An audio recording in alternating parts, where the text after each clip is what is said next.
especially in your early days, what was a massive success for you? A massive success. So, in your mind, anyway, it doesn't have to necessarily translate, but you walked off after your presentation, after your hosting gig, whatever it might be, and you just walked off with this grin on your face going, I nailed that.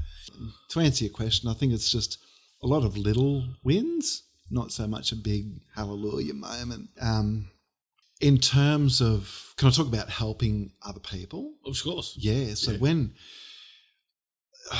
something that was a bit of a hallelujah moment for me after I talked about sort of moving on from Toastmasters, around about that time, and I mentioned that some people were starting to ask me for some private coaching. So it was around about 10 years ago, last month actually, because it came up in my memories on Facebook. But aren't they wonderful? But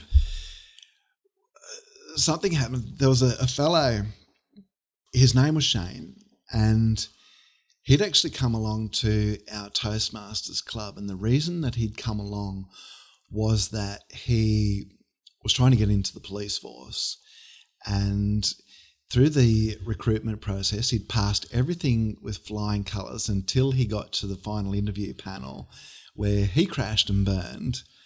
And so they said, okay, well, we're happy with everything up till now, but you need to pass this interview panel. So we're going to give you 3 months to go away and get some practice at this sort of thing and then come back. So, and he came to our Toastmasters club. Now, what happens, I suppose, in the nature of the thing, which is neither a criticism nor a praise of Toastmasters, is that it's just the nature of being in a club. You've got other members who need their turn to speak, and then you've probably got a meeting twice, maybe 3 times a month, depending on how many Tuesdays or whatever there are in the month, because they're normal just say it's the first and third Tuesday, and then fifth if there is one, sort of thing. So 3 months doesn't actually give you a lot of exposure to speaking in front of people. Not if you're new to it, no. No, Yes. and so it was getting close to the time, and poor old Shane was a little bit worried, and I was a bit worried for him. And he came to me and said, look, can you give me some, I've got this thing in 2 weeks, can you give me some private coaching? Well.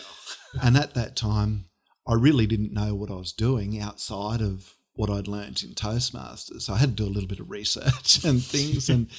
But the research I did kind of forms the basis for what's now my own impromptu speaking course, which I do a separate impromptu speaking course, and it's also part of my public speaking boot camp. So the research I did for that kind of formed the basis for part of my program today, and so which can be used for interviews and all sorts of things. So we did 2 sessions together and ran through, some of the types of questions that they ask and how he should best respond, and a few different ways to, as I talked about, breathing and focus and manage your nerves. And so we did those 2 sessions together. He went to the panel, passed with flying colours, and got his dream of joining the police force. So that was 10.